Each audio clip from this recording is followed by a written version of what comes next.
When the whole nation had finished crossing the Jordan, the Lord said to Joshua, "Choose 12 men from among the people, one from each tribe, and tell them to take up 12 stones from the middle of the Jordan, from right where the priests are standing, and carry them over with you and put them down at the place where you stay tonight." So Joshua called together 12 men he had appointed from the Israelites, one from each tribe, and said to them, "Go over before the ark of the Lord your God into the middle of the Jordan. Each of you is to take up a stone on his shoulder according to the number of the tribes of Israel, to serve as a sign among you. In the future, when your children ask you, 'What do these stones mean?' tell them that the flow of the Jordan was cut off before the ark of the covenant of the Lord. When it crossed the Jordan, the water of the Jordan were cut off. These stones are to be a memorial to the people of Israel forever." So the Israelites did as Joshua commanded them. They took 12 stones from the middle of the Jordan, according to the number of the tribes of the Israelites, as the Lord had told Joshua, and they carried them over with them to their camp, where they put them down. Joshua set up the 12 stones that had been in the middle of the Jordan at the spot where the priests who carried the Ark of the Covenant had stood, and they are there to this day. Now the priests who carry the ark remained standing in the middle of the Jordan until everything the Lord had commanded Joshua was done by the people, just as Moses had directed Joshua. The people hurried over, and as soon as all of them had crossed, the ark of the Lord and the priests came to the other side while the people watched. The men of Reuben, Gad, and the half-tribe of Manasseh crossed over, ready for battle in front of the Israelites, as Moses had directed them. About 40,000 armed for battle crossed over before the Lord to the plains of Jericho for war. That day the Lord exalted Joshua in the sight of all Israel, and they stood in awe of him all the days of his life, just as they had stood in awe of Moses. Then the Lord said to Joshua, "Command the priests carrying the Ark of the Covenant law to come up the Jordan." So Joshua commanded the priests, "Come up out of the Jordan." And the priests came up out of the river carrying the Ark of the Covenant of the Lord. No sooner had they set their feet on the dry ground than the waters of the Jordan returned to their place and ran at the flood stage as before. On the 10th day of the first month, the people went up from the Jordan and camped at Gilgal on the eastern border of Jericho. And Joshua set up at Gilgal the 12 stones they had taken out of Jordan. He said to the Israelites, "In the future, when your descendants ask their parents, 'What do these stones mean?' tell them Israel crossed Jordan on dry ground. For the Lord your God dried up the Jordan before you until you had crossed over. The Lord your God did to the Jordan what he had done to the Red Sea, when he dried it up before us until he had crossed over. He did this so that all the people on the earth might know that the hand of the Lord is powerful, and so that you might always fear the Lord your God." Now when all the Amorite kings west of the Jordan and all the Canaanite kings along the coast heard how the Lord had dried up the Jordan before the Israelites until they had crossed over, their hearts melted in fear, and they no longer had the courage to face the Israelites. At that time the Lord said to Joshua, "Make flint knives and circumcise the Israelites again." So Joshua made flint knives and circumcised the Israelites at Gibeath Haroth. Now this is why he did so. All those who came out of Egypt, all the men of military age, died in the wilderness on the way after leaving Egypt. All the people that came out had been circumcised, but all the people born in the wilderness during the journey from Egypt had not. The Israelites had moved about in the wilderness 40 years until the men who were of military age when they left Egypt had died, since they had not obeyed the Lord. For the Lord had sworn to them that they would not see the land he had solemnly promised their ancestors to give us, a land flowing with milk and honey. So he raised up their sons in their place, and those were the ones Joshua circumcised. They were still uncircumcised because they had not been circumcised on the way. And after the whole nation had been circumcised, they remained where they were in camp until they were healed. Then the Lord said to Joshua, "Today I have rolled away the reproach of Egypt from you." So the place has been called Gilgal to this day. On the evening of the 14th day of the month, while camped at Gilgal on the plains of Jericho, the Israelites celebrated the Passover. The day after Passover, that the very day they ate some of the produce of the land, unleavened bread and roasted grain. The manna stopped the day after. They ate this food from the land. There was no longer any manna for the Israelites, but that year they ate the produce of Canaan. Now, when Joshua was near Jericho, he looked up and saw a man standing in front of him with a drawn sword in his hand. Joshua went up to him and asked, "Are you for us or for our enemies?" "Neither," he replied, "but as the commander of the army of the Lord I have now come." Then Joshua fell face down on the ground in reverence and asked him, "What message does the Lord have for his servant?" The commander of the Lord's army replied, "Take off your sandals, for the place where you are standing is holy." And Joshua did so. Now the gates of Jericho were securely barred because of the Israelites. No one went out and no one came in. Then the Lord said to Joshua, "See, I have delivered Jericho into your hands, along with its king and its fighting men. March around the city once with all the armed men. Do this for 6 days. Have the 7 priests carry trumpets of ram's horn in front of the ark. On the 7th day, march around the city 7 times, when the priests blowing the trumpets.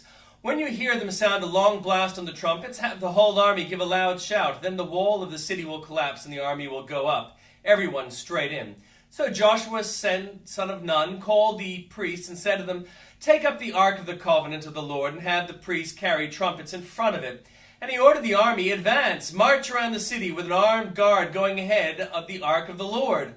When Joshua had spoken to the people, the 7 priests carrying the 7 trumpets before the Lord went forward, blowing their trumpets, and the ark of the Lord's covenant followed them. The armed guard marched ahead of the priests who blew the trumpets, and the rear guard followed the ark. All this time the trumpets were sounding, but Joshua had commanded the army, "Do not give a war cry, do not raise your voices, do not say a word until the day I tell you to shout, then shout." So he had the ark of the Lord carried around the city, circling it once. Then the army returned to camp and spent the night there. Joshua got up early the next morning, and the priests took up the ark of the Lord. The 7 priests carrying the 7 trumpets went forward, marching before the ark of the Lord and blowing the trumpets. The armed men went ahead of them, and the rear guard followed the ark of the Lord, while the trumpets kept sounding. So on the 2nd day they marched around the city once and returned to camp. They did this for 6 days. On the 7th day they got up at daybreak and marched around the city 7 times in the same manner, except on that day they circled the city 7 times. The 7th time around, when the priest sounded the trumpet blast, Joshua commanded the army, "Shout, for the Lord has given you the city. The city and all that is in it are to be devoted to the Lord. Only Rahab the prostitute and all who are with her in her house shall be spared, because she hid the spies we sent.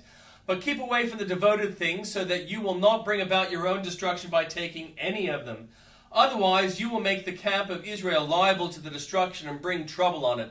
All the silver and gold and the articles of bronze and iron are sacred to the Lord and must go into his treasury." When the trumpet sounded, the army shouted, and at the sound of the trumpet, when the men gave a loud shout, the wall collapsed. So everyone charged straight in, and they took the city. They devoted the city to the Lord and destroyed with the sword every living thing in it, men and women, young and old, cattle, sheep, and donkeys.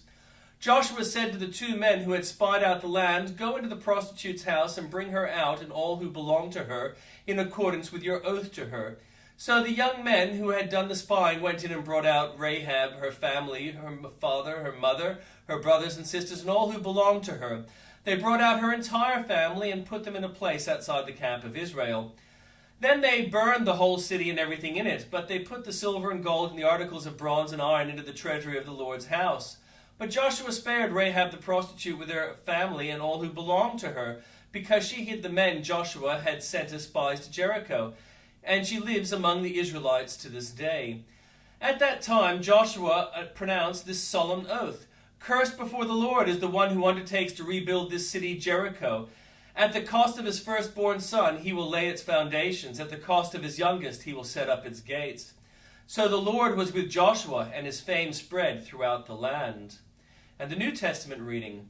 Many have undertaken to draw up an account of the things that have been fulfilled among us, just as they were handed down to those who from the first were eyewitnesses and servants of the word.